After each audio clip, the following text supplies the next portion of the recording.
Thursday, October 27, 2020 meeting of the Citizen Review Board is now called to order. If you will, please rise for the Pledge of Allegiance. I pledge allegiance to the flag of the United States of America, to the republic for which it stands, one nation, under God, indivisible, with liberty and justice for all. Thank you. Madam Clerk, you can please conduct the roll call. Banks. Here. Collins. Present. Simmons. Tamayo. Here. Reyes. Present. Guy. Akil. Present. Blair. Present. Ngandala. Here. Let the record show all members of the Citizen Review Board is present with the exception of our Vice Chair, Ms. Guy, and also Board Member, Ms. Simmons. At this time, with the absence of our Vice Chair, I'm going to allow Mr. Tamayo to continue with the meeting guidelines. If you will, Mr. Tamayo. Thank you, Mr. Chairman. Please silence all electronic devices. The duties and responsibilities of the Citizens Review Board are to 1, review completed department investigations involving use of force and cases of importance and interest to the community or the city. 2, to determine whether the disposition of reviewed cases was consistent with department policies and procedures. 3, to review matters of importance or interest and make recommendations regarding the handling of these matters. 4, to determine whether any revisions or additions to department policy and procedures are appropriate in reviewing matters of or importance of interest. And 5, report findings and recommendations to the mayor and chief of police. Cases that are brought before the Citizens Review Board are closed internal affairs cases that have been investigated and brought to the police chief for disposition. It is the Citizen Review Board's job to review the cases and render an opinion as to whether the investigation was done according to department policies and procedures. The Citizens Review Board members are provided the investigative files in advance of the meeting. The Citizens Review Board will hear from the department whenever matters of interest or importance are requested for review by the board or the department. As will be further discussed by the chair, members of the public will have an opportunity to address the Citizens Review Board during the public comment portion of the meeting. The coordinator for the board is Captain Kevin Schoolmeesters. Any person who wishes to make a complaint concerning a matter which may be considered by the Professional Standards Bureau should see Captain Schoolmeesters for information on how to file a complaint. The chair is responsible for maintaining an appropriate, business-like decorum during the meeting. The board should not discuss matters where the city or the department may likely be a party in litigation. The public comment portion of the meeting is coming up early on the agenda. So if you wish to speak, please line up at the kiosk now so you can be called in order. Please maintain social distancing and wear your mask. Thank you, Mr. Tamayo. Due to COVID, meetings at Old City Hall were suspended due to the room size. This meeting is being conducted at the Tampa Convention Center, 333 South Franklin Street, in order to allow appropriate social distancing between the members of the board and to allow the public to view the meeting by live stream within the Tampa Convention Center while maintaining social distancing. The chair is suspending the requirement the meeting be held at Old City Hall due to the current health epidemic and state of emergency. This meeting has been noticed by posting on the Tampa Police Department website, posting at Old City Hall, and on the city electronic calendar. Due to COVID-19 state of emergency, this meeting is being conducted live with an in-person quorum present. with the option of participation in person using on-site technology to provide live feed comments, voicemail, or mail. The public and citizens of the City of Tampa will be able to watch, listen, or view this meeting by cable TV, Spectrum Channel 640, Frontier Channel 15. Also, via internet, www.tampagov.net/live stream. And also in person here at the Tampa Convention Center. Please note, use of masks and social distance inside the Tampa Convention Center building are required. Now, all written or voicemail comments must be received no later than 24 hours prior to the meeting in order to be made part of the official record of this meeting. Written comments may not exceed 400 words, and live and voicemail comments may not exceed 3 minutes in length. Recorded and live public comment will be heard at the start of the meeting. Voicemail comments will be played during the public comment portion of the agenda, and also will be made permanent record as well. Written comments will be distributed to the board and will also be included in the permanent record of the meeting as well. All public comments timely received will be afforded equal consideration as if the public comments were made in person.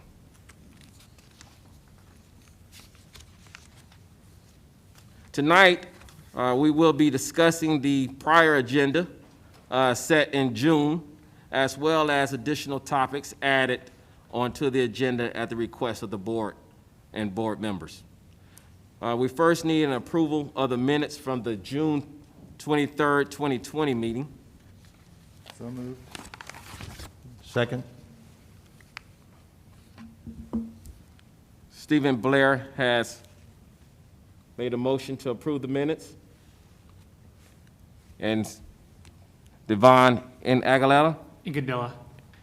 has seconded the motion. Any discussion?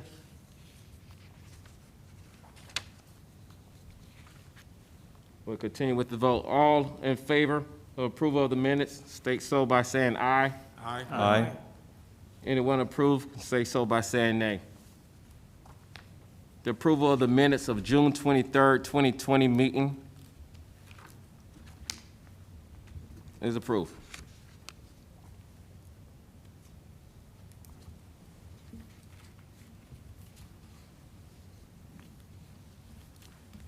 Ladies and gentlemen, during the board's last meeting, there were close to, I would say, maybe 100 individuals from the public in attendance, which is great, which is what we applaud. However, it was somewhat difficult to hold this meeting knowing that each meeting only increases the potential spread of COVID, and the difficulties on city staff in conducting a virtual meeting. So this board appreciates all the hard work and time city staff have put into making this meeting possible. At the last meeting, the public comment portion lasted approximately 3 hours, and the board was not able to get to the items on the agenda. Many of the speakers spoke numerous times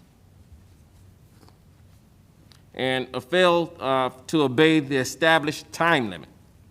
In order to ensure this meeting is conducted in accordance with the policies and procedures I am announcing as chair, I will strictly enforce the following rules for the benefit of ensuring an orderly and professional meeting.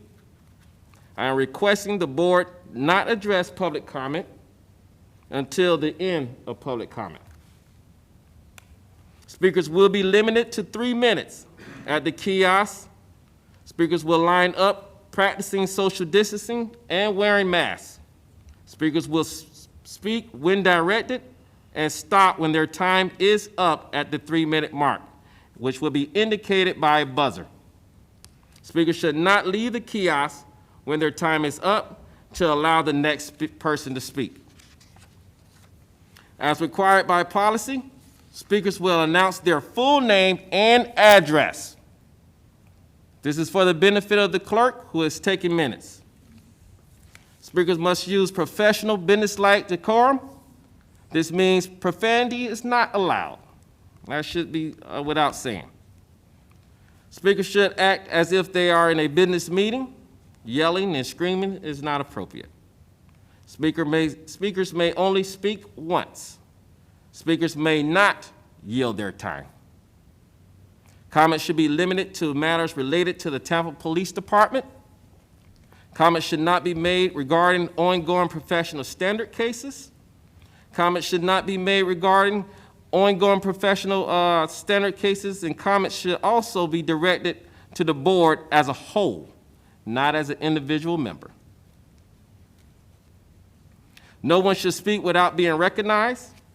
Yelling and outbursts from the crowd is also considered inappropriate. No one should disrupt the meeting or interfere with the process of the meeting.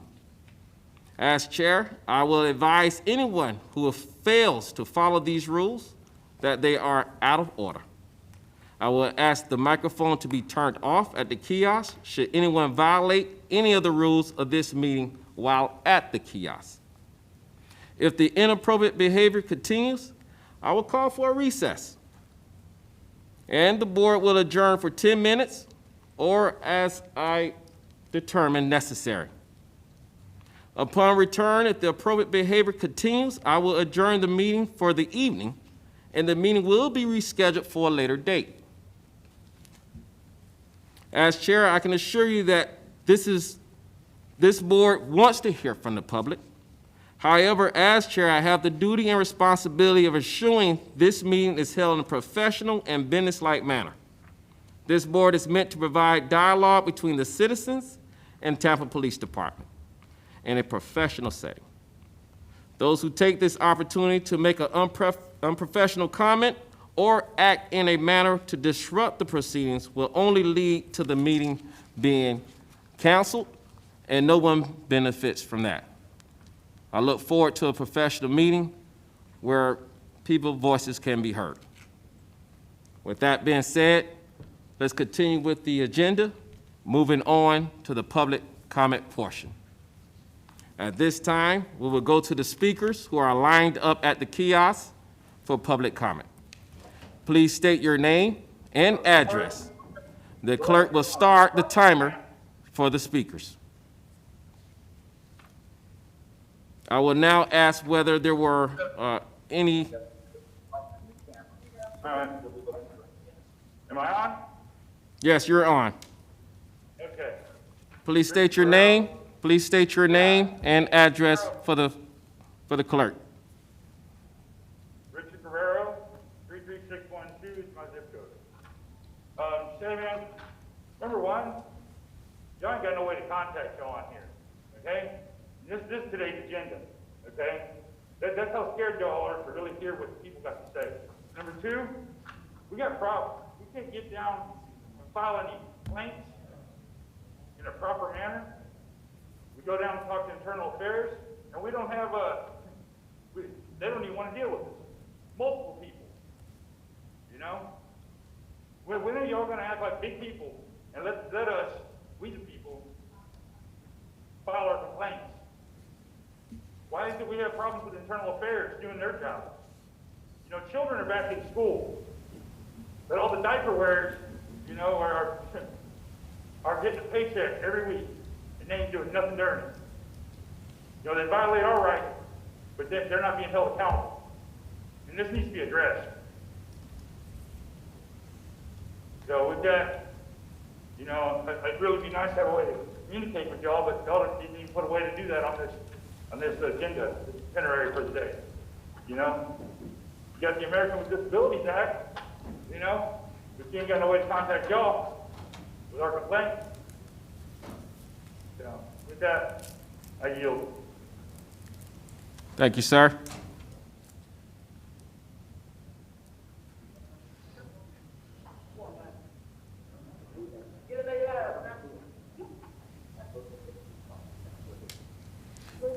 Please state your name and address for the city clerk.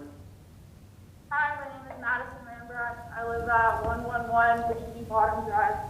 And I want to start by saying that the Citizens Review Board has not had an in-person meeting since June, yet you all conveniently forgot to let the public know about this one a week after the Tampa Police Department brutally murdered Dominique Mulkey for stealing a bag of chips and some Cheez-Its. Jane Castor and the police department love to pretend like transparency is at the forefront of y'all's politics, but how can you say that when you're not even transparent about a meeting, a public forum where people are meant to voice their opinions, and y'all don't even let people know? I know people that would have done the public comments beforehand had they known it existed, but they told us the day of. I mean, 2 members aren't even there, 2 chairmen didn't show up. I wonder why, maybe because they didn't know. But anyways, I'm here to tell you that the Tampa Police Department are terrorists and that they have plenty of tear gas, rubber bullets, pepper balls, and even 1.5 million for new tasers, yet they still felt justified in unloading over 30 rounds into a man for the crime of being hungry. The family of Dominique said that he was hard of hearing, so there's a large possibility that he didn't hear or understand what the officers were saying when they were incoherently screaming at him, with no prior attempt at de-escalation.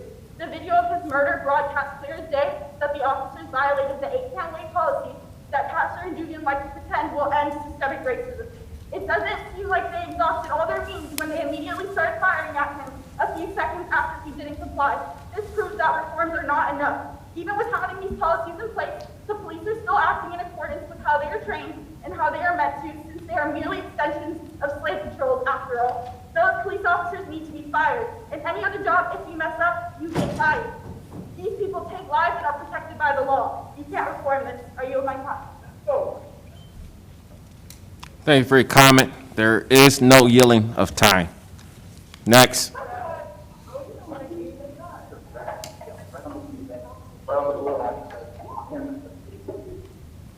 State your name and your address for the clerk, please. Thank you. My name is Shep Kula. I stay at 9509 North Chester Circle, Tampa, Florida, 33647. Good to go? Please continue. All right. First of all, I want to thank you all for dropping this meeting only a couple hours before it started. No one knew about it. I see the City of Tampa social media accounts promote everything from Halloween events to random parks, but for some reason, you all can't publicize CRB city council meetings to promote civic engagement, but we all know that's on purpose. Anyways, last time I was here to talk to you all, you thanked us for coming out and speaking. But what good is that if you still refuse to take any action or actually listen to our concerns? Just a week ago, a man was murdered by TPD. TPD chased him 5 blocks away from the store where they unloaded over 30 bullets on a single man. He was hard of hearing and there was not one shot fired by Dominique. Yet the police officers got multiple clips on him. Dominique stole a couple dollars worth of snacks from a multi-billion-dollar corporation, and TPD thought that warrant his life being taken away. Who is that serving? Who is that protecting? The police are not the judge, jury, and executioner. Committing a crime is not justification to kill a man. This entire case highlights the huge systemic issues within our society as a whole, specifically the institution of policing. The fact that in the middle of a pandemic, a man has to steal food just to put food on the table, while we as a city were somehow able to afford a $13 billion increase to TPD to one thing. You all in this city do not care about human lives or safety or community protection. And who will hold these officers accountable? Chief Dugan claims that because of Darcy's law, TPD won't release the names of the murderers. Meanwhile, anytime a citizen is charged with a crime, all of their information is blasted on social media along with their mugshot. But I guess the law doesn't apply to states.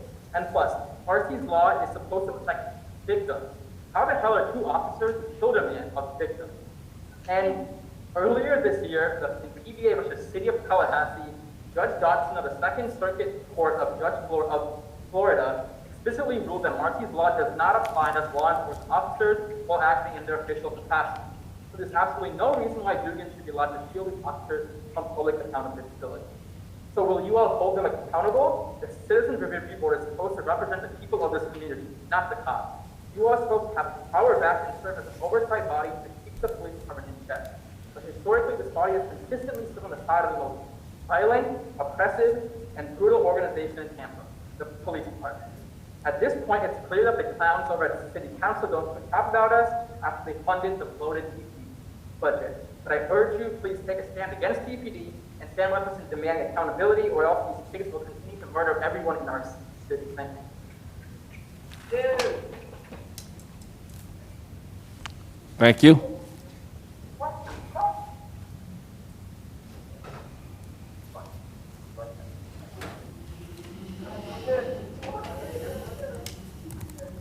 Hi, can you hear me? Yes, please state your name and address for the clerk. My name is Viveka Sapaya, and I reside at 16102 Brecken Palms Place, Tampa, Florida, 33647. Can I continue? Please continue. All right. I'm here today, not planning to. I woke up this morning and I didn't realize that there was going to be a Citizens Review Board meeting today, but thanks to my fellow organizers and activists here in Tampa Bay, I was notified of this last-minute Citizens Review Board meeting, and I was able to show up today. But I want to tell you that although I reside in 33647, I'm very well aware of what's going on in Tampa, and I'd really like you guys to realize what is happening to our city. We cannot continue to ignore what happened to Dominique Mulkey. We have, I want you guys to release the names of the murderers because they killed Dominique Mulkey, and we know his name, and his name is the one that's on our tongues right now. But the real murderers, the people who need to be held accountable, the people who need to be having their names heard on the news and in social media are the murderers, the people who killed him, TPD. So please consider releasing the names of his murderers, and also realize that this is just one example of what's going on in Tampa. I work at the Spring of Tampa Bay, and I work with several other social services organizations in the Tampa Bay area, and I want you to realize that homelessness, the lack of food in our city is coming to a really, or it's growing every single day. Every single day on the hotline, we can hear people calling in, not for shelter, but just for basic needs like food. We're in the middle of a pandemic, and Dominique Mulkey and his need for food is just one example of what people are going through every day in zip codes like 33610, 33612, 33613. We're all here comfortable, and I'm able to speak to you, but there's so many people who aren't able to speak to you right now and tell you what they need. So we're here today thinking about those people who can't be here. And I beg of you, please, think about people like Dominique Mulkey who didn't deserve to die for the basic need of food. And think about your city. And please don't let Tampa Bay become like this. Thank you. Thank you.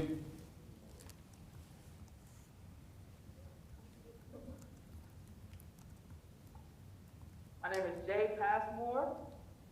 My address is 18918 APIAN Way, Luce, Florida, 33558. Oh, that's Chief Dugan's address. My bad.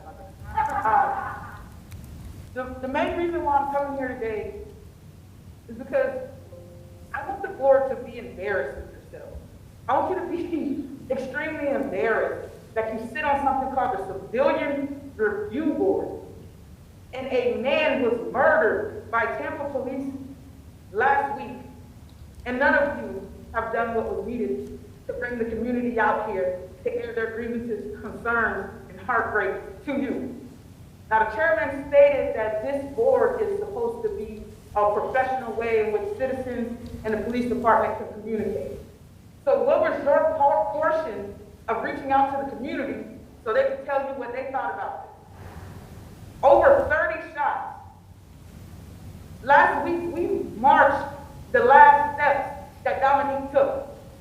We walked in his shoes with his family. There were still bullet fragments in the gate behind him in which he was shot. I'm not here to ask you to release names because I know you don't have that power. You don't have any power. And you should be embarrassed about that. You should be embarrassed that you sit on a do-nothing board. The least you could have did was public outreach. Y'all should be very embarrassed with yourselves. You should be embarrassed that Police Chief Dugan already rushed to demonize this man who was hard of hearing and had mental illness.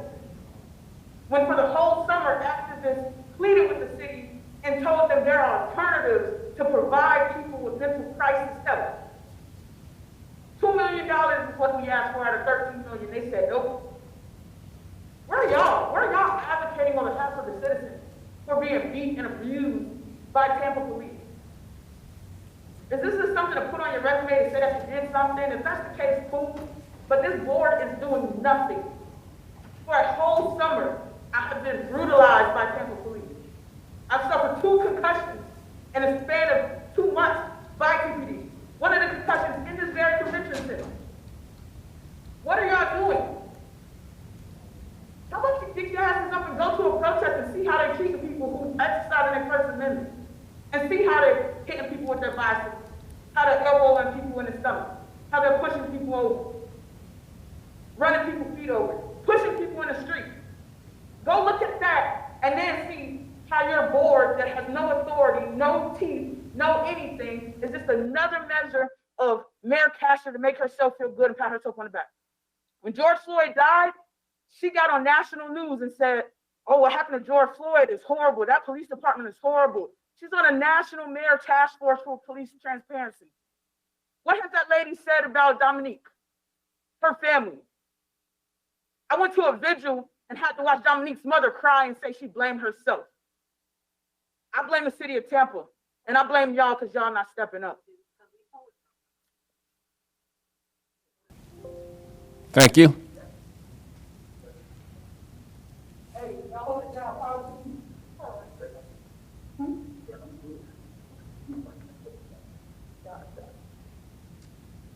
All right, good evening. My name is Alicia. I reside in zip code 33559. The last time that I was here, we had over 3 hours of public comment. I assure you that probably could have happened if we didn't get notification within hours.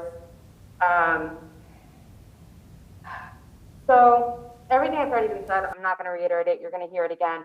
What I strongly want to push up to you guys is, like Jay just said, you guys don't have any power. What I need and what I am demanding as a citizen of Tampa is for you guys to get subpoena power. However means you need to do it, you need to get it. Because not just with Dominique Mulkey, in the event of Jonas Joseph, whose family still has not received answers nor justice, TPD thought it was necessary to unload 125 rounds towards this man, and they claim no dash cam footage exists. There are witness statements that go against what TPD claims. And we're expected to take TPD's word for it. And that's what happens when there's lack of accountability, lack of transparency.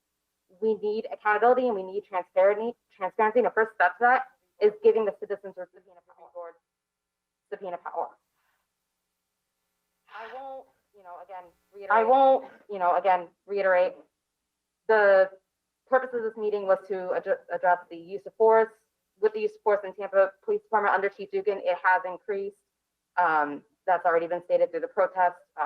Myself, I've also been, without provocation, use of the chemical agents. That has increased by over 224% in the past 15 years.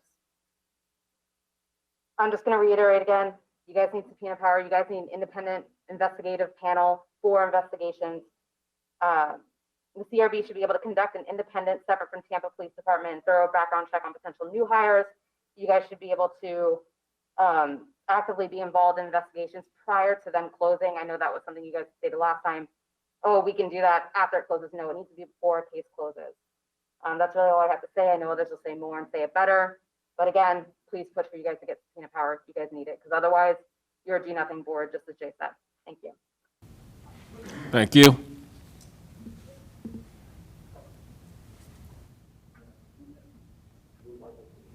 Okay.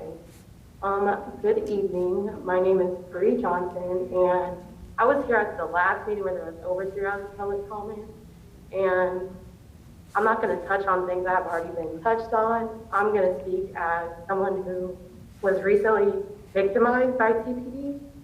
So Saturday, well, at that time it's Sunday, at 1:11 in the morning, I was standing at the corner in Ybor, not at a protest, not yelling at anybody, just there with my friends to have a good time. I see a man being thrown out of a club and there's like 9 people on him, right? So when he gets outside, there's TPD officers who go and jump on him, and there's so many people to get this one man to the ground. So with everything going on, I go and I stand in the sidewalk piece closest to the street to record what happens. I have the footage. Not at any point did I yell at the police. Not at any point did I voice my opinion as to what was going on. Nothing like that. Those police officers never addressed me. I never addressed them. So as I'm standing there at the sidewalk closest to the street with my friend, as well as other people who are watching the same thing I was, I feel somebody pull on my arm and say, move. I naturally yank away because I don't know, you don't put your hands on me. I say, don't put your effing hands on me, period, point blank, don't touch me. Then the police officer wants to still say, I said, back the F up. I said, I'll do that, don't put your hands on me. You don't have the right to put your hands on me. This cop then looks me dead in my face and says, BITCH F you, and pushes me. So I say, oh, this is what we're doing. You're really gonna put your hands on me after I just said, don't put your hands on me. He pushes me again. This time I end up in the street, in the middle of the street. That's how I was standing so close to the street. Not at any point did any of these officers address me and say, you need to back up, you need to do this, that, or the third. I have that footage. So as I'm pushed into the street, another cop comes up to me and grabs me by the back of my arm and says, that's it, you're going to jail. I naturally say, what am I going to jail for? He says, your mouth. I said, it is my First Amendment right to the freedom of speech. I can say whatever I want to say, and I'm not even interfering with anything that you're doing. As I'm getting arrested and being taken to the cruiser, I'm asking him, what am I being arrested for? What are my charges? He then replies to me and says, keep talking and I'm going to add more charges. So I'm placed in the back of a vehicle. I'm sitting there handcuffed in the middle of the street wondering, wow, how did I get myself in this position? I didn't. TPD did it to me once again. I'm sitting in the back. One officer comes to me. He's getting all my name and information, the kindest, how a cop should be, protect and serve, right? Apologizing to me for how I was treated by other officers. So I get then a citation, right? That's what it all came down to. Ma'am, you're not going to jail tonight. We're just going to give you a citation. So they give me this citation, which the officer's name at the bottom, who's listed, is not even the officer who put his hands on me. I have his face as well as his badge number recorded. This is false because he's not the one who issued this. Second of all, the cop who wrote this just pulled his cruiser up. He did not see anything that transpired. That's number two. How are you going to write a document that you didn't even witness yourself? Number three, I get trespassed from the Ritz for 365 days, which is no problem because I don't go there. I wasn't there, nor have I set foot in there that whole night. So they had to use this piece of paper as a justification to try to give some order to me about how I deserved everything that just happened. I'm tired of TPD being able to do whatever they want to do with no accountability. I'm tired of citizens being brutalized. You tell us to stop protesting, okay. Protesters still get targeted outside of the street, outside of the protest. So what are you guys gonna do? The last time we were here, we said if things continue, there's gonna be a dead body on TPD's hands. And as you can see last week, look what happened. I'm not asking for no, oh, pity, you feel bad for me. I don't care. I'm not here for that. I just want y'all to be able to hold these police accountable like y'all say y'all can. Period, point blank. And I have the bruises. Thank you.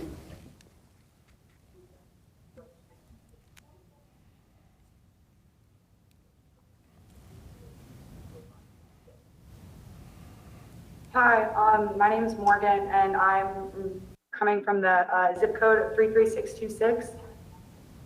And, well, okay, as we all know, a common theme that has consistently been brought up, not only today, but the meeting back in June, which was 4 months ago, is accountability and transparency, and yet there has been no improvement.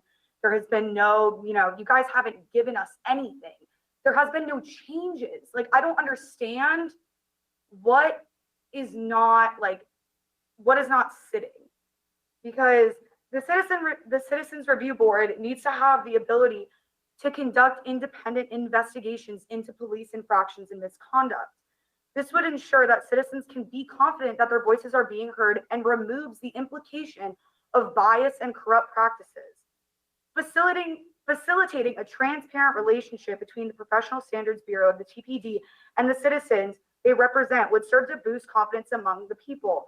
However, there is a huge lack, in fact, zero transparency and major discrepancies between the truth and what is reported by the police. You can understand how police investigating police infractions is unreliable in and of itself because it leans towards conclusions of favoritism and bias. As much as TPD loves to boast online at TampaBayGov.net about their strong commitment to the fair treatment of all citizens, their actions, efforts, and policies prove them to be anything but dedicated to fairness and equality. An independent review board comprised of unbiased members that are unaffiliated with the TPD would foster more trust and establish more credibility between the TPD and the people. One of the major points of a democratic system is the ability for different institutions that are governed by the people and for the people to check up on and balance out each other. The police department of Tampa, and this is said time and time again, has zero accountability. And it's honestly pathetic. It's sad. Like, you are an institution that gets millions of dollars and you can't just be transparent to the people who you're representing to trust and serve, or to protect and serve. They cover up their mistakes with lies and always fail to investigate and report the truth, which is their one job that they are failing at repeatedly, time and time again. The police are failing at doing their jobs. The department is failing at holding them accountable, and you are all failing at doing something about it. So please, stop failing and just do something, because you haven't for the past 4 months when this room was full. Instead, this time you just shoved us out into the hallway so you wouldn't have to look at us face to face. Like, that's just as sad and pathetic, but I yield my time even though I can't. Thank you.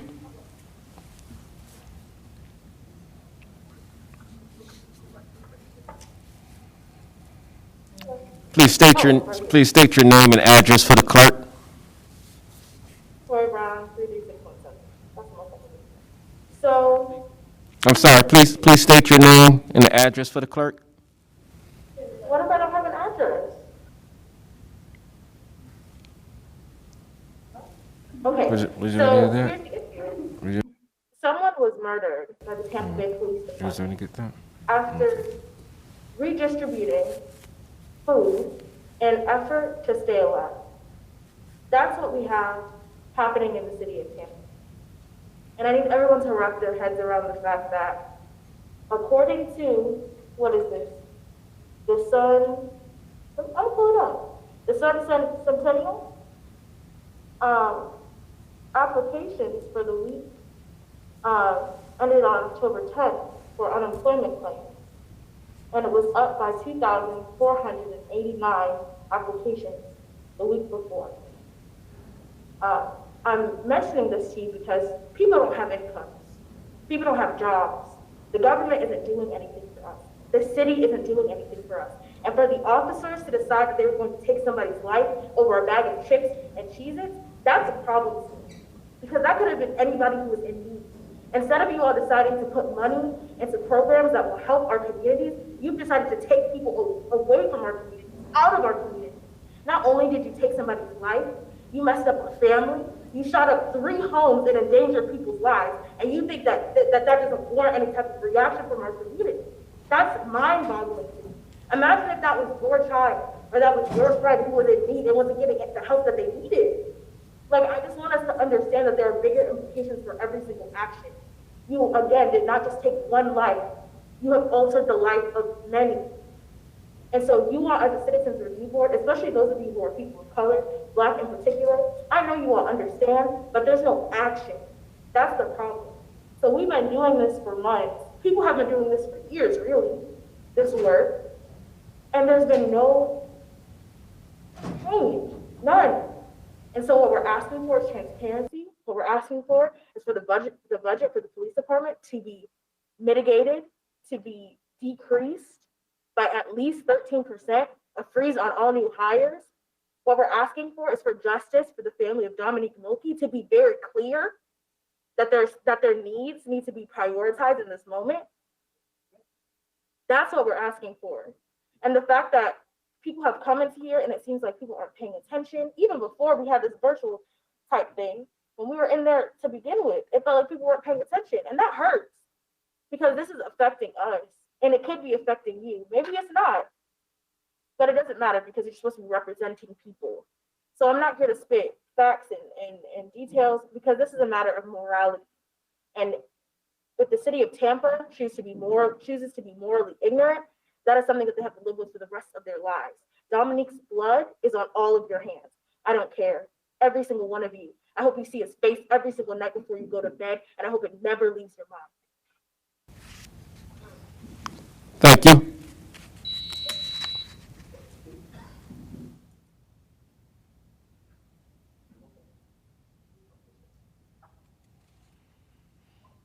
Hi, my name is Vasia Kishina from area code 33624. I just want to make a few comments starting off with the first one. We've been protesting for quite a few months now. And with protesting, you would think that there would come some change, and unfortunately, we haven't been able to see any of that. I initially started it because we did want justice. We still haven't received that justice. In the midst, people have been injured not only while protesting, but continuing to being killed by the police task force who is sworn in to protect and to serve. And at this point, I think we're looking for more than answers. We need actions. And hopefully those actions don't take another 4 months to happen, because what's happening right now is these problems are still not solved. People are still angry. And we're going through not only a pandemic, but also a mental health crisis pandemic. And these people really do need mental health set aside. So with budgeting cuts, what a lot of people are asking for is that we do put some of this money aside moving forward to any kind of mental health medical needs that people might have, such as therapists, maybe people that will train the police task force to possibly handle situations differently before resulting to violence. So we're just asking that you take all our comments into consideration today, and hopefully there will be a change. Thank you.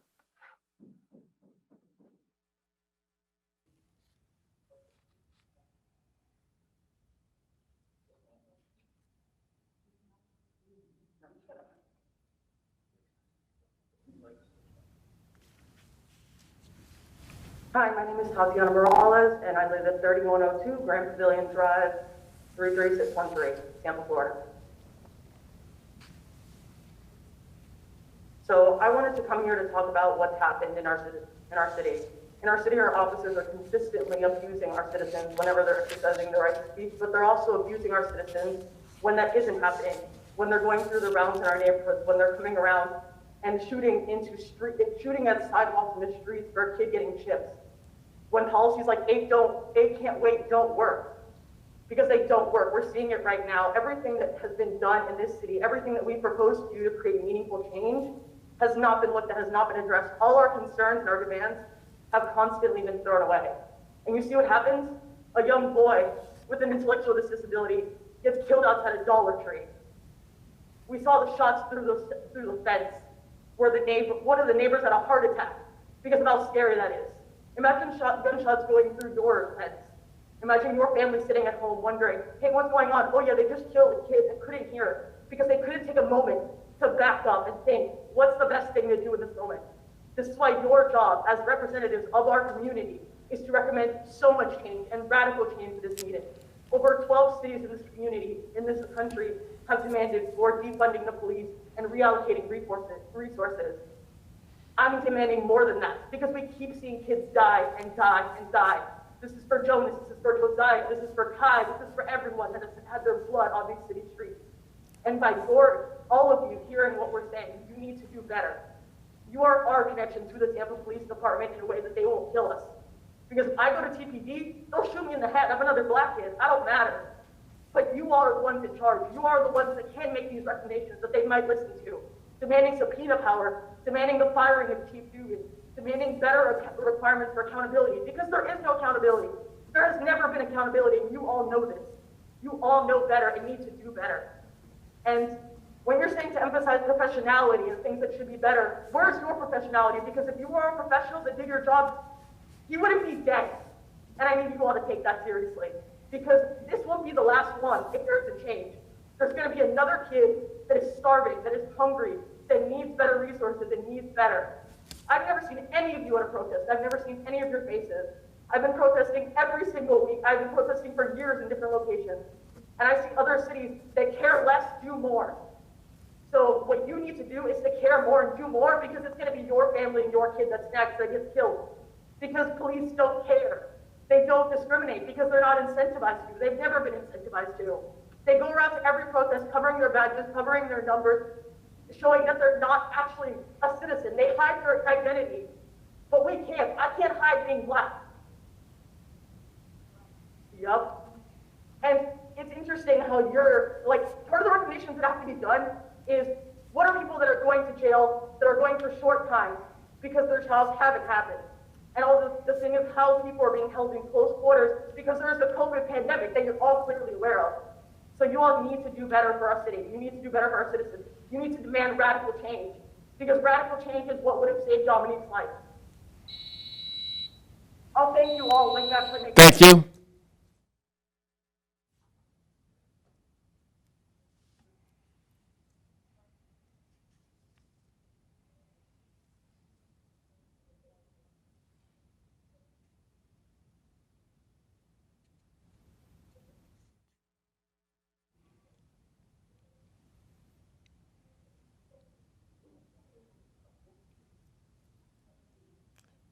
Is there any other commentary from the kiosk?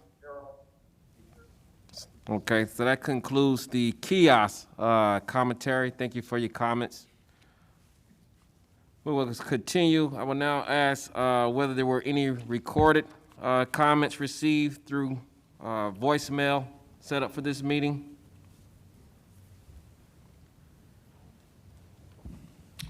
Chair, Mike Schmidt, there were no recorded comments received as of earlier this afternoon.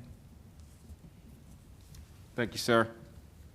I will now ask if the clerk received any written comments. No written comments. Madam Clerk states there's no written comments. Thank you. That's going to conclude the public comment portion of our meeting. The chair has not set any review investigations for this agenda, as we have other matters the board wanted to address. We'll now move on to the Community and Tampa Police Department matters. Mr. Chairman? Of the agenda. Mr. Chairman? Yes, sir. There Mr. were- Tamayo? Thank you, Mr. Chairman. There were a few comments made by the citizens about the relative lack of notice of this meeting. Could we, for the record, just indicate what public notice was provided and when? Yes, sir. If you will, Mike Schmidt, if you can Yes, share sir, with Chair us. Mike Schmidt. The clerk posted approximately, I believe it was 10 days ago, on the city calendar, the notice that this meeting was being held for tonight. In addition, there was notices placed at City Hall soon after it was placed on the city calendar. I don't know the exact date, but I do know that in addition, the third place it was posted was on the TPD website on the 20th. It was posted. It shows that it was posted on the 20th. Right on the public website for Tampa Police Department, there is on the left side, Citizen Review Board. You click on to the agenda and it shows that the agenda was posted on the 20th for tonight's meeting, announcing the third way that this meeting was announced. Mr. Schmidt, was that any different than the type of notice that was posted before the June 23rd meeting? Was that procedure sir. any different? No, sir, that's how these meetings are posted in those three manners, those three ways. Thank you. Dr. Collins? Mr. Smith, Mike Schmidt, if you can remain at the podium, I think there's a few more questions. just one. Dr. Collins? A follow-up on the question from the previous one. Is this way that the meetings were noted consistent with the way we've always noticed the meeting? It was the same consistent notice? Yes, ma'am. Yes, ma'am. I mean, I would say that due to the fact that this was sort of a hybrid meeting and getting all the needing to explain how it was going to be recorded and written comments and how we were going to do it here, I think typically we try to get it posted on the TPD website I think the June 23rd meeting shows it was posted June 12th, so that was about 11 days. This one was posted 7 days, but as I said, it was posted 10 days on the city clerk's calendar, so as well as at City Hall. So it's the way we've always posted these meetings. So I'm not sure. Sometimes social media may pick these meetings up and get distributing through their own public social media, might catch on or see that the meeting is happening. This one, I guess that just wasn't happening until somebody personal social media saw it and started posting it today, and I think I'm guessing that's what the comments were about, that they didn't see it on the public social media sites that they were posting. In addition, I'd like to add that there, obviously, during these times where we are in a state of emergency due to the pandemic, there was a lot of additional effort put into having this meeting today. So again, the city staff being available, what you see put together here today didn't just come overnight. There was a lot of effort put into this, to have this meeting, to be able to address such issues and be able to listen to some of the concerns of our community. So let's keep that in mind as well. Thank you. Thank you, Mike Schmidt.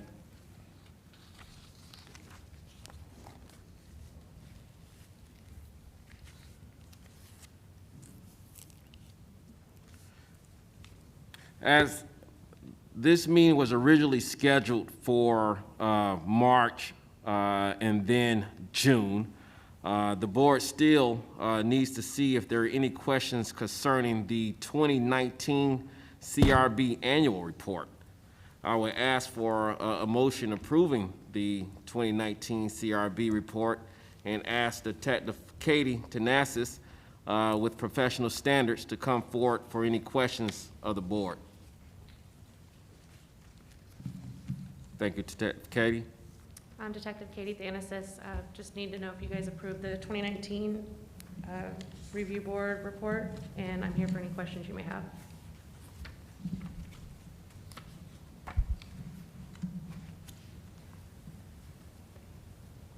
Mr. Chairman, I have one question on If you will, Stephen Blair. On the bottom of page 3, it references formal and formal required by policy number totals that don't make sense. On page 3 of the annual report, Yes. you speak up a little bit. I heard the numbers don't make sense. Yes, on the bottom of page 3 of the annual report, it totals the formal disposition findings of 27, but the numbers don't add up to 27. I'm just wondering. I think we're looking at two different things. My page 3 has board finding and recommendations at the bottom for a specific case and a disposition.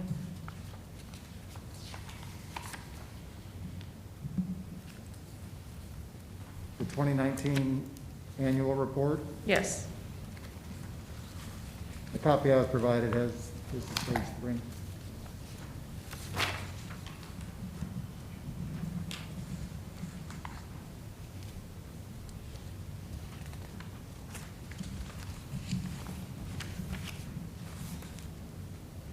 Okay, I'm sorry. What was the question? I see the numbers that you circled, 27 and 9.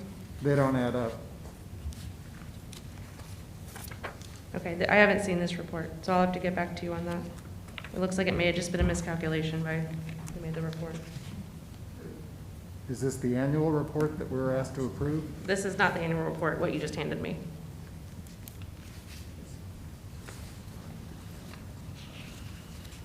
This is specific to formal and formal required by policy cases investigated by each division. It's not part of the 2019 annual report. I can bring you my copy of it if you'd like to look at it.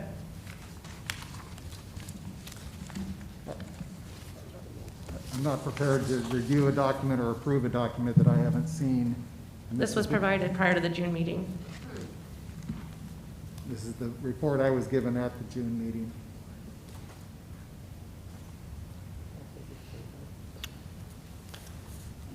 Stephen Blair has presented a concern. With that concern, we need to look into that matter a little further. Is there any other questions besides Stephen's Blair concern in reference to the 2019 annual CRB report to address to Detective Katie Tenassis?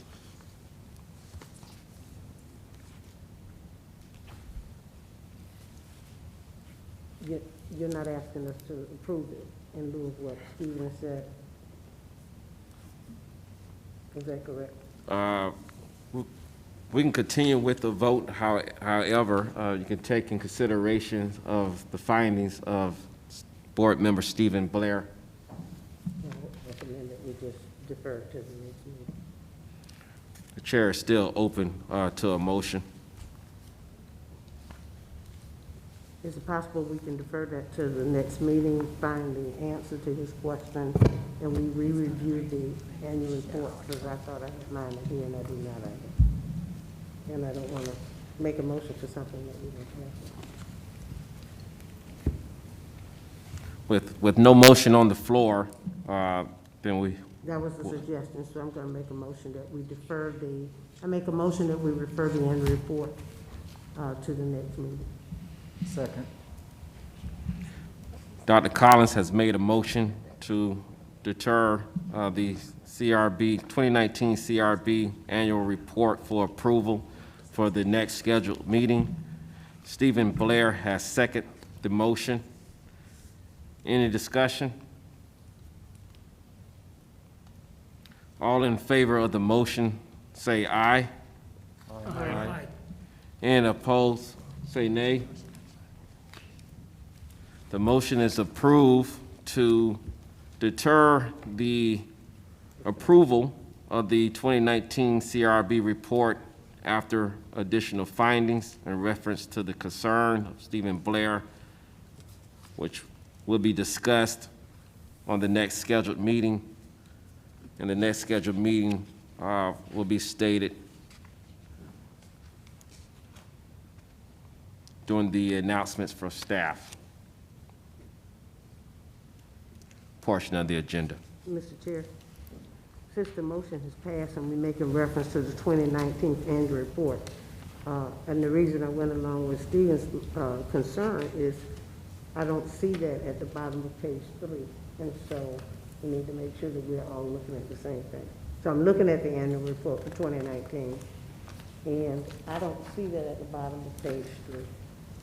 What he was asking, so I thought it would be best if you get some clarity on it. So I don't see those numbers, unless I'm looking at the wrong report.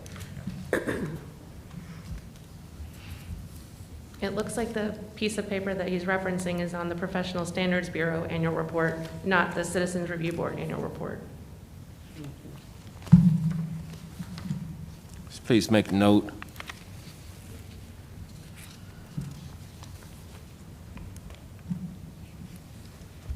Can we concur?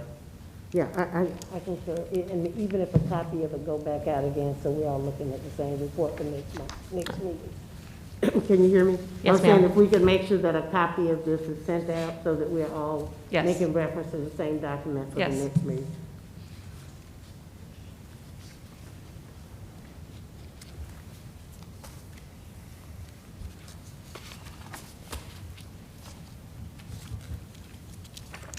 Considering recent events, this board requested to hear matters it felt were of importance to the community. And Chief Brian Dugan is here to discuss the 8 can't wait bullet point, as well as Tampa Police Department use of force policy, as well as the protests in the city of Tampa following the murder of George Floyd. Prior to the meeting, the board was provided with policies concerning these topics. Please let me know if you didn't receive a copy. Chief Dugan, will you please discuss these topics with the board? Certainly, and good evening, everyone, and thank you so much for your service to our community. This is a very important task that you have at hand, and it is very much appreciated the time that you put in for all of this. You should have a slideshow available to you, Hopefully it's coming up soon. And we will discuss, as your request, the 8 can't wait policy and the use of force policy and how we have some of the statistical information from our protest and the response. You have, if you can show the next slide, please.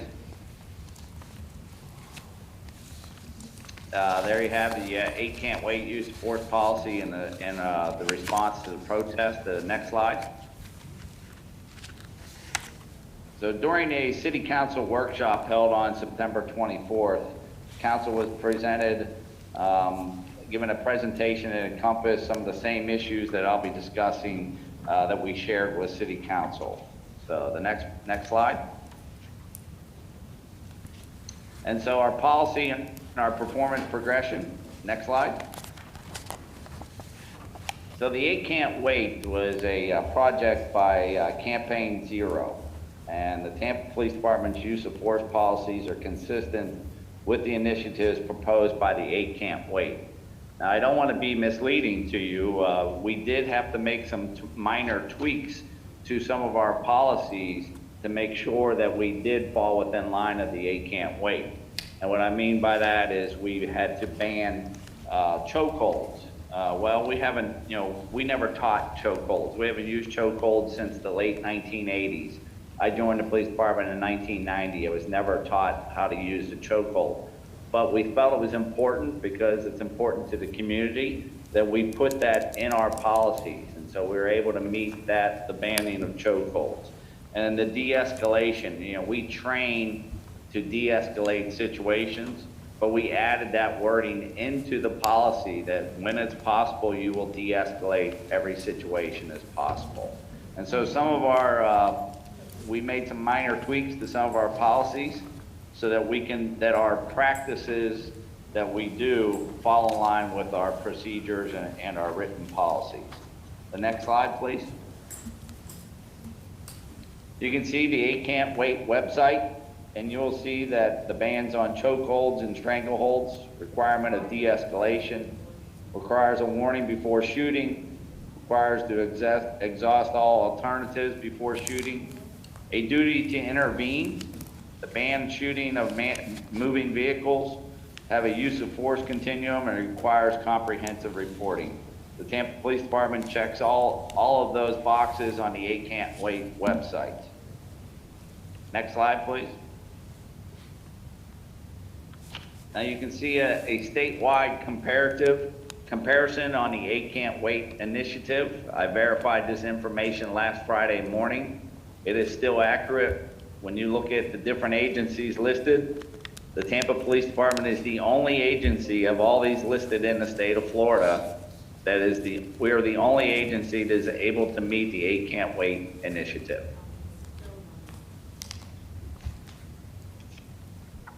Next slide, please. When it came to protests in Tampa, we've had, since everything started, we've had 186 protests in Tampa, and that was as of October 23rd. And all this started back at the end of May. We've had 10 protests that have led to arrests. Of those actual protests, we've had 125 people taken into custody at protest, but we've had a total number of arrests of 184. If you recall, we've had some buildings that were set on fire the very first night. We've had some other issues, and so when you look at the total amount of arrests from civil unrest and protests, it's up to 184 of those. Like I said, I think it's important to note that out of 186 protests, only 10 of those protests have led to arrest, even though some of those numbers were quite high. Next slide, please. Some of the initiatives that we have going on is we're always trying to get better, always trying to listen to people. Our deadly force investigations are now being conducted by Florida Department of Law Enforcement.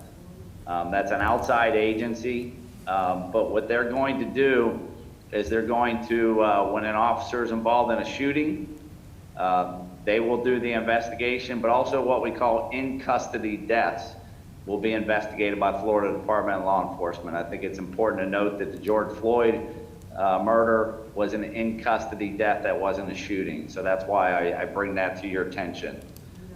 We have the Chiefs Community Advisory Team that I discussed the last time you had your meeting, the Mayor's Community Task Force on Policing, and we are working with USF and other experts in implementing some of these recommendations. Next slide, please.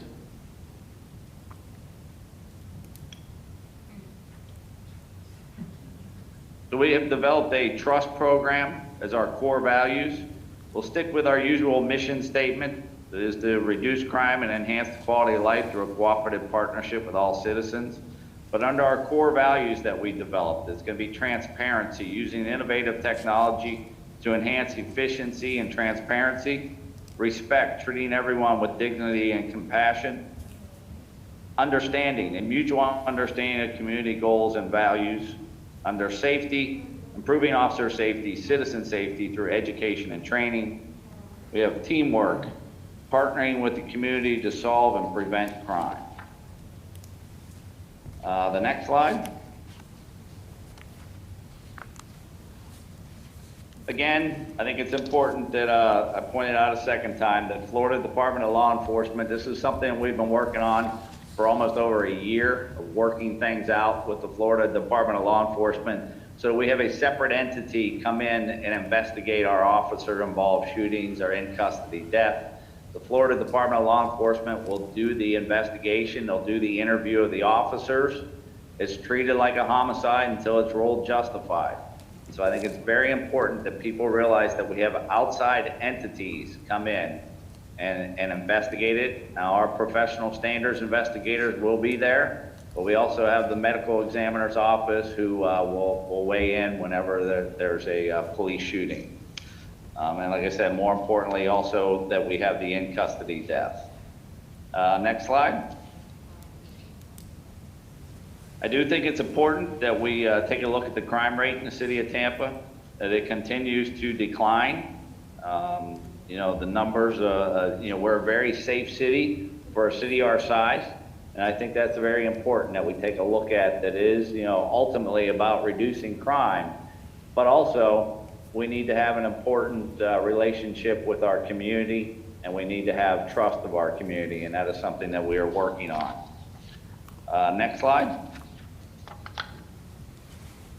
If you look at progressive policing in U.S., the evolution of crime, you can take a look at the different charts and crime in the different cities throughout cities our size. That's what we try to look at as we try to compare ourselves to the city our size.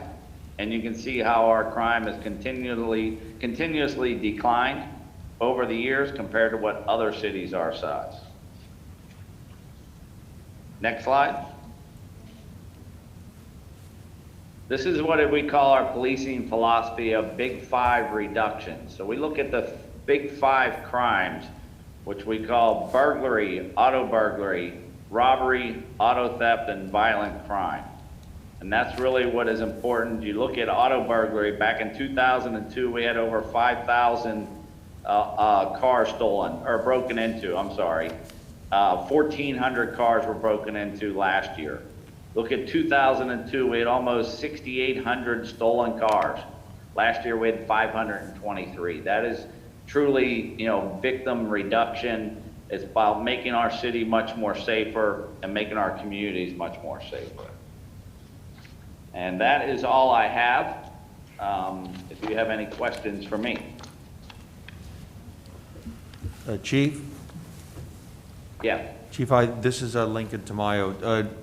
On the crime reduction chart, are you comparing apples to apples on the types of crime that are being measured from 2002 through 2018 or 2019? Yeah. Yes, we are. Chief, this is DJ Reyes. I have a question for you with regards to the Community Advisory Team and also on the Mayor's Community Task Force on Policy. Could you inform us on the functions of your Community Advisory Team, and are they complementary or do they overlap the duties and responsibilities of the Citizens Review Board? No, the Citizens Advisory Team are just members of the community. There was originally going to be 10, there's 11 of them. They're just random samples of the community that reached out.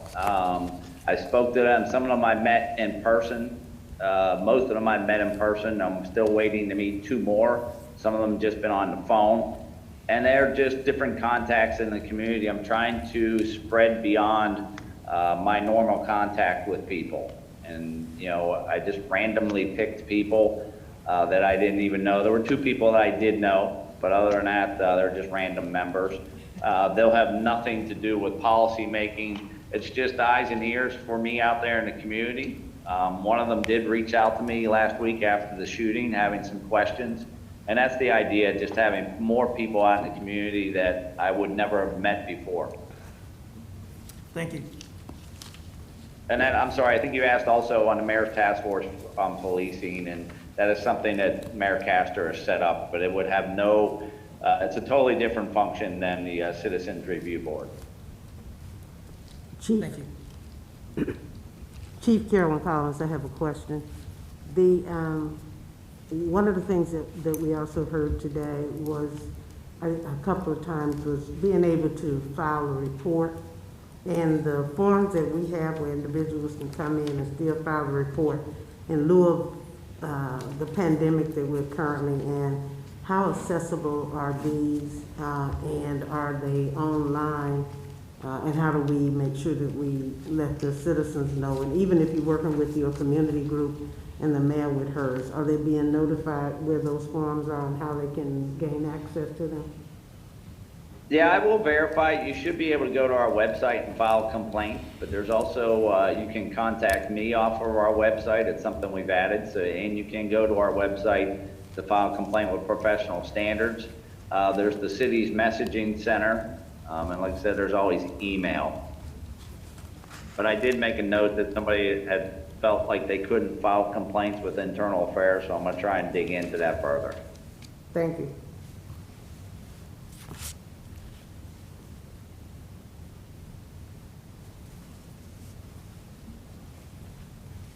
Chief Dugan, Steve Blair, one follow-up to Dr. Collins' question. What is the anticipated response time to a complaint that's filed electronically or by email? Well, we are required by law to finish it within 180 days. It depends on how complex the situation is, depends on how long the investigation may take. You know, if it's something minor, we can usually clear it up within a few weeks. It just depends. But if it's a serious allegation, it could take some time. But we're required by law that we have to get it done within 180 days. So I'm sorry, let me clarify. I wasn't really looking to see what the resolution rate would be, but a notification that a communication was received. Okay, I'm sorry. I would hope that they would get notified within a day or two, especially within a business day or two, I guess I should say. If you call in over the weekend, somebody should be getting back to you that Monday, maybe 2 days. But after that, I think to initiate the investigation, I would expect them to be called the next day, the next business day. Thank you.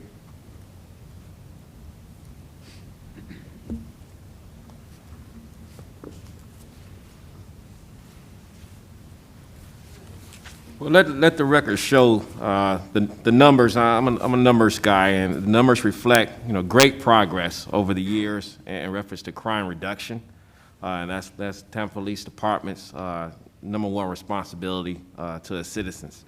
And in addition, I also applaud the efforts of Tampa Police Department to answer the concerns of building the trust in the community as well, putting forth the trust program and things of that nature. Obviously, they see that as a great concern, and they're making efforts towards that. In addition, our initiative in participating in the 8 Can't Wait also shows our leadership, as he showed on the slideshow earlier, that how we participate in every category. So let's continue to set the bar, and let's continue to be the model for other cities in the state as an example to follow. Any other questions for Chief Dugan?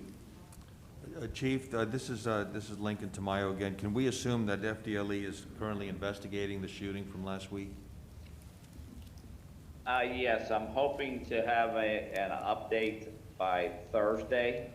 I do think it's important that everybody understand, I know everybody has busy lives, but the shooting happened Tuesday morning around 9:30 in the morning.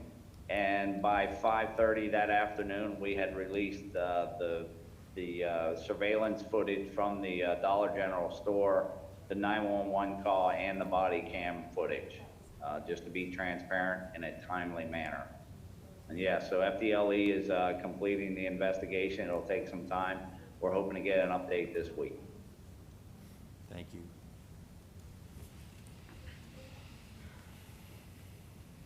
Any other questions or comments or concerns addressed to Chief Dugan from the board?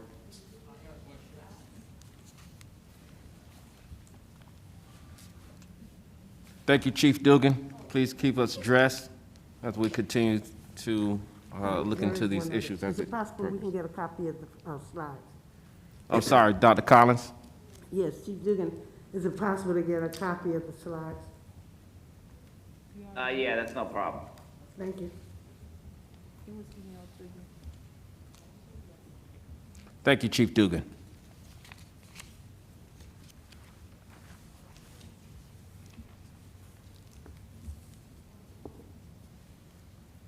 Are there any other new matters this board wishes to discuss currently? Yes, I do. Are we still up on the F or with G? Yes, we have not moved on to CRB staff reports of business. Okay. The next agenda item is the CRB staff reports or business. Here to present the proposed CRB City Council revisions is legal advisor Mike Schmidt. If you will, Mike Schmidt, approach the podium, state your name. Hey, good evening. Mike Schmidt, Assistant City Attorney. With regards to the Citizen Review Board matters before City Council, as the board is aware, there have been discussions by the mayor and both City Council about changes to the Citizens Review Board. These discussed changes concern the duties of the board as well as membership and qualification for the board. As the proposed revisions are still sort of in a state of flux, I don't think it's necessarily prudent for me to go into all the proposed changes and spend a lot of time discussing them tonight because they may or may not be adopted and we're not sure what's going to happen with City Council at this time. These matters have been discussed before City Council, so hopefully you've all been able to listen in and hear what's being discussed. At this point, as you know, there's suggested language that's been brought before City Council, but at this point it's not even scheduled for a first reading. I'm not involved in these revisions. It's being handled completely by the City Attorney's Office. I believe the City Attorney's Office has reached out to many of you, and hopefully you've had a chance to weigh in on your comments. At the last City Council meeting, you may have heard that when they were discussing the Citizen Review Board, at the meeting which they were discussing the Citizen Review Board, a motion was made, and so that's where it currently sits right now. The city attorney was requested to take into consideration the comments from the PBA, the ACLU's 10-point draft, and Councilmember Dingfelder's comments, and to develop a new draft to be presented before council on November 19th, 2020 under staff reports and unfinished business.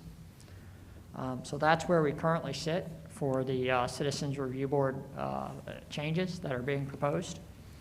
And that's my update, sir. All right, I did have the opportunity to sit in the City Council workshop in regards to the Citizen Review Board. And there's a lot of things that were being addressed, a lot of concerns from the community in reference to the Citizen Review Board not having power, not having teeth, not able to do this, not able to do that. those concerns, I can tell you this today, are being addressed. I'm looking forward to the new revised Citizen Review Board that will allow Citizen Review Board to be a little bit more active and a little bit more involved in reference to continuing to build the bridge between the community and the Tampa Police Department. So let's definitely, Mike Schmidt, keep us abreast on that as it develops, and we welcome those revisions.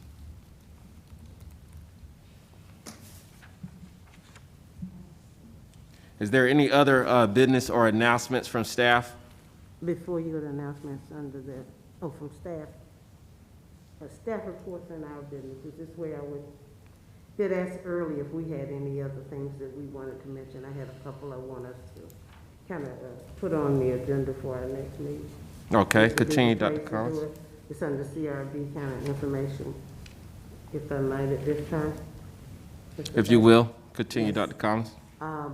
We at one point last year, I think it was, decided because we didn't have a community real heavy interest that we actually had a workshop, and we came up with topics that we thought might be interesting to the community, and we had speakers coming in to come at our meeting, speak on those particular issues, and at least they would be aired and people would be informed about a number of things that was going on. Having done that, we also at that time realized that maybe we would go from a monthly meeting to every other month meeting, and then of course we hit the pandemic, which has stretched our meetings out because of that. I'm going to ask at our next meeting that we go back and I'm going to say this in respect of the city staff, Ms. Mercer and Mike and everyone. I'm really concerned with the question that I'm about to ask, but I'm going to ask it anyway. If we cannot do virtual meetings, which I, would prefer that we do so no one would be exposed, and with the current status of, I would say COVID-19 and what's happening now, and even my reluctancy to come to public meetings, despite the fact we're doing everything right, I think we need to go back to monthly meetings, and I think we need to discuss that. We did it on a trial basis for a year. And in lieu of the fact that sometimes it may be even hard for us to meet, if we could look at some consideration that will keep city staff safe, board staff, and our community safe, I would like for us to rediscuss that on next month. And even if it has to be delayed, I think we're within the framework of a time that we ought to be discussing to revisit that. And the revisit for me is to go back to monthly meetings. Another issue I would like for us to put on the agenda to consider, we have had an excellent relationship with the city, with TPD, with Mike, very, very supportive. But I think one of the things that I'm hearing from the community, and it's reverberating, and it has been doing it for quite some time, I think we might want to actually begin to talk about getting an outside legal counsel for the Citizen Review Board, which will perhaps assist individuals and assist us in having a neutral person that would be actually working with us. Might take a few dollars or a few dimes for a small budget, but while the city council is looking at some things, that's one of the things that I think we might want to discuss. It may not be something that we can make a decision on, but I would like to put it on the agenda for a discussion point. The other I would like to put on the agenda is, and it's consistent with some of the other boards that I've noticed in the city of Tampa and the county of Hillsborough, if we have a large number of people like we did at the last meeting that we had, and we say 3 minutes for everyone, we would be here probably for quite some time. And it just, notices may not have been as great for the meeting tonight, but I think we might want to look at the total number of people that have signed up to actually speak and the amount of time we allot to them. I hate to use another board, but the school board is 3 minutes, but if they have a whole lot of people, they then take it down to 2. We do want people to come, we do want people to communicate with us, but we may want to consider making some adjustments in that, and I would ask that we put that on a future agenda, maybe not next month, but we began to take a look at adjusting the time for public comments based on the total number of individuals who signed up to speak.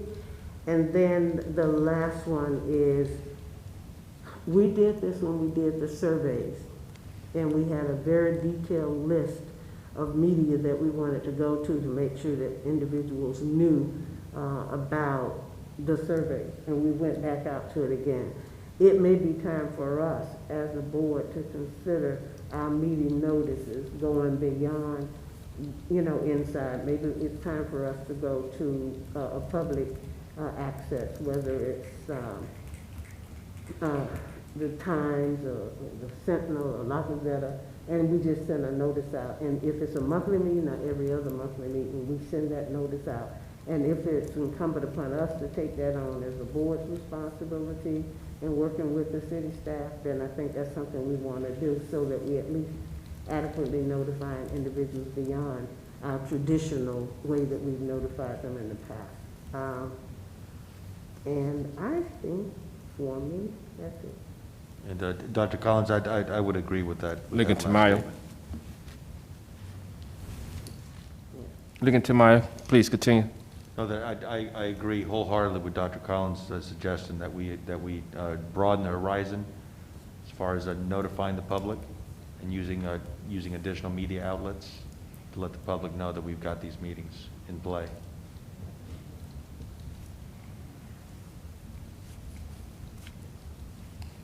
And a lot of times it may not be the city staff. It might be that list that we came up with.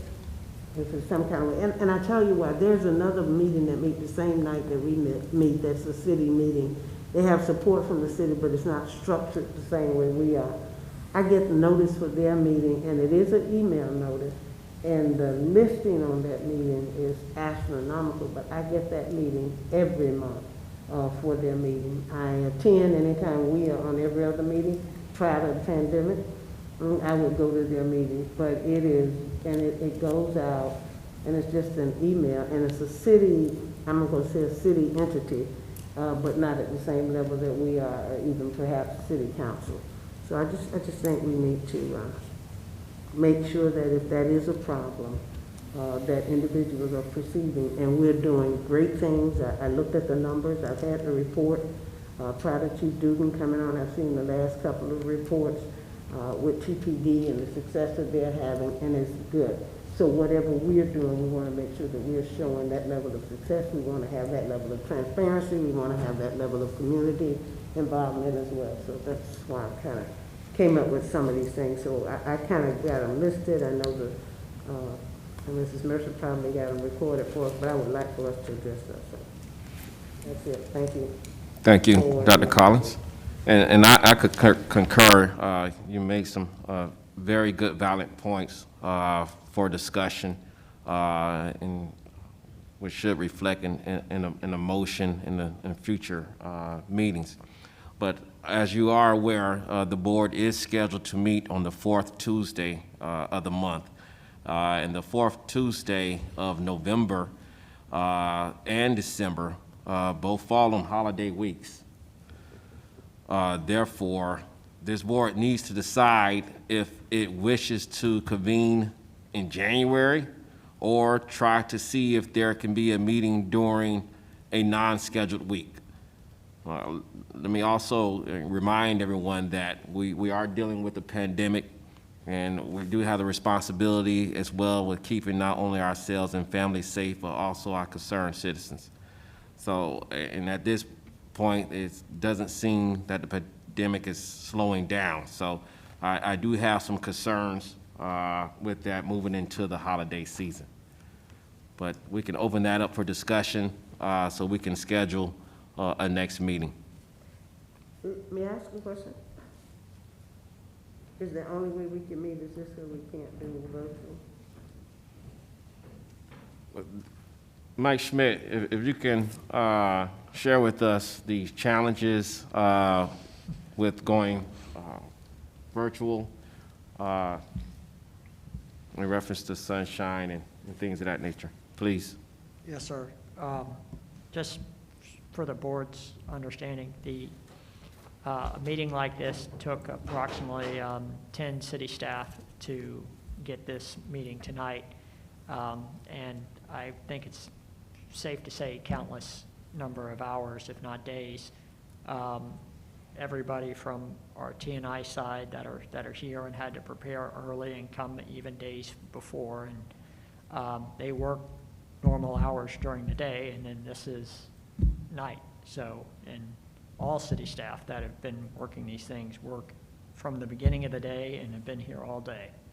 So that is what we're having to do just to have this meeting. Now, when you try to have something like City Council's doing, that of course City Council is a fully funded and legislative board, we have to have City Council meetings, we have to have legislation continue, we have to have resolutions get passed, we have to have ordinances get passed, we have to keep that business going. So that funded body has a funded staff, and that staff takes literally, I've spoken with the staff, they spend days preparing for those meetings, to have the virtual meetings, to have people sign up in advance, to have it done orderly where they're saying, okay, John Smith is the next caller, and then registering everybody in advance. It's not an easy task. It's not something for someone who doesn't have knowledge and understanding of how to conduct a meeting like that they could pull off. It's not something I could pull off. It's something that somebody who has to spend, I was told for city staff, 12 hours at a minimum preparing for just one person preparing for that virtual part of it. So it's a lot of work to do the virtual part of the meetings, which was part of the reasons we haven't been able to hold these meetings. We don't have that staff, unfortunately, due to, we're trying. So we've dedicated a ton of resources for tonight's meeting, and I can't sit here and tell you that we'd be able to do this virtually at this point. A good point. And if I could, I looked at November, December, which is what we're talking about the holidays, and we usually take the holidays off, at least one of them. And I would think that with the, I would call it borderline positivity rate for the virus and the increased numbers going into the wintertime, the potential for flu season, I think December could be a good month for us to go ahead and say that's the month we're going to take off. We just met this month, but it would be nice if we can clean up some of the items that we have, looking back at the annual report for 2019 before we get into 2021. And if we could move back, if that date was available and accessible for staff, if we could move back 1 week in November and have it before that 11th, 24th date, and that way we should be able to clean up everything. And then, this is me just talking as a suggestion board, and we consider just taking the December month off, because we normally do one of the two anyway. I said that because I think if it's going to get worse, and personally as a healthcare retiree, I think it is, I think December is going to be worse than November. So I would say that, and then I would ask that we get together in November, because we did a workshop meeting once before that was different. Perhaps that's something that we could start doing if it would be easier and staff didn't have to do it and wouldn't have to do the recording, et cetera. Maybe we could do a virtual workshop one month and have a meeting the next month until this pandemic is behind us. And I think we're going to have some pandemic times all in 2021. But there's so many things going on, and we leave such a large void. And I do understand when people say, it's been 4 months since you met and things of that nature. And if we are going to be a citizen review board and address the issues that are occurring, you can't have that kind of board and be effective. And I thank the staff and I thank the chair for getting us here tonight because we tried to do last month and we couldn't. And so to me it's important that we meet, but it's important that priority be set on keeping everybody safe as well. Our audience need to be safe, our staff need to be safe, and we need to be safe.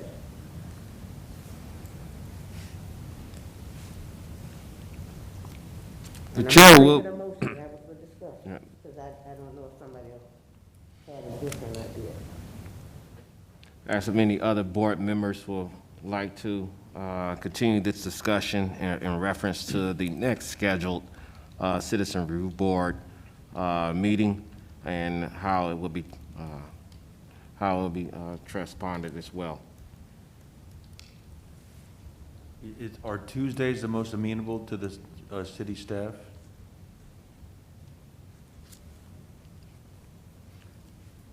I will just say, just a couple of considerations with regards to that, the week in, I guess now the third week in November, that's 3 weeks away.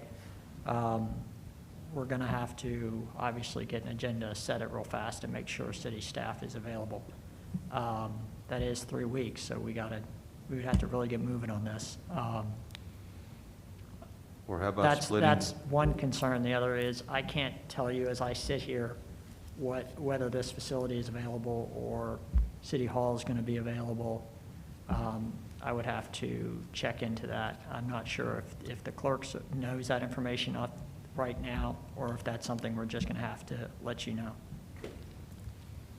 Is it possible that we not put you guys on a tight schedule for 3 weeks and skip November and go to the early part of December, 1 or 2 in December? Excuse me, that would get you past November and at least at December before we get into the holidays, but as early as possible in December to stay away from flu season, weather changing, et cetera. Yeah, again, that's just gonna be contingent on availability of a room, but, yeah. Mr. Chairman, is the meeting not scheduled for November 24th? Was that not, it's on my calendar, that's why I'm asking. It was up for discussion. I don't think there was a motion and a pass of approval of a motion to continue the meeting on November 24th. That's why it's up for discussion now. Also, Mike Schmidt, I understand that the City Council also have a motion in reference to the Citizen Review Board revisions that takes place in November as well. Do we know what week those revisions will be part of their agenda? So if we are able to have a meeting in November or early part of December, we can have some findings in reference to the structure of the Citizen Review Board moving forward prior to going to 2021? Yeah, it's right now scheduled under staff reports up for November 19th. November 19th.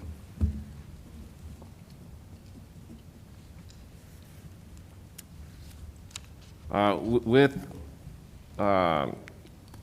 availability still being the question, the chair will be open for Citizen Review Board meeting before the 2021 year.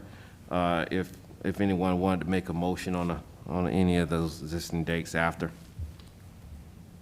Mr. Chair, I would make a motion that an appropriate time be found for this meeting on a Tuesday between November 24th and December 15th.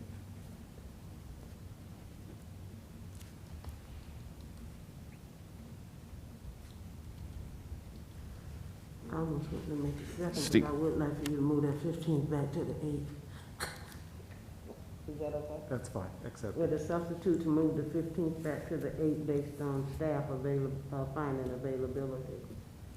I would say that we at least have one meeting before 2020 to close out. So the motion Between the dates, yeah. The motion as amended would be that staff find an acceptable time on a Tuesday between November 24th and December 8th. On a Tuesday, so not both months, but a Tuesday between those dates. Sure. Whatever the staff is on. Yeah, and I second that. Okay. We have an amended motion by Stephen Blair to consider a meeting on Tuesday between the November 24th and December 8th, depending on availability of city staff and also convention center availability as well. Dr. Collins has seconded that motion. All those in favor say aye. Aye. Aye. All opposed say nay. the motion passes for a Citizen Review Board meeting to be scheduled on a Tuesday between November 24th and December 8th, where we can continue the agenda of the 2019 CRB annual report findings, as well as some information in reference to the revisions of the Citizen Review Board presented by the City Council upon November 19th. And discussion of those things that I said. And, did you hear that, Ann? And those areas that I also. And in addition, excuse me, the bullet points that Dr. Collins mentioned as well, Madam Clerk, we'll have that presented in the minutes, and we'll try to place that on that agenda if we are able, depending on availability, to have such meeting. And obviously, meetings will be publicized, public will be welcome, and we will continue our traditional agenda.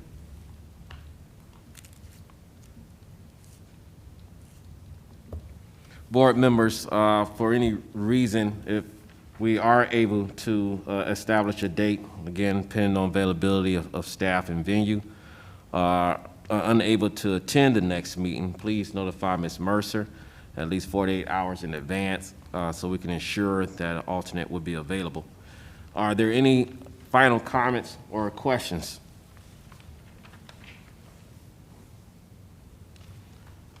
And also let the record show during that last vote, Mr. Banks was absent. But we still have enough personnel to continue that vote. With nothing else being said, the Citizen Review Board is now adjourned.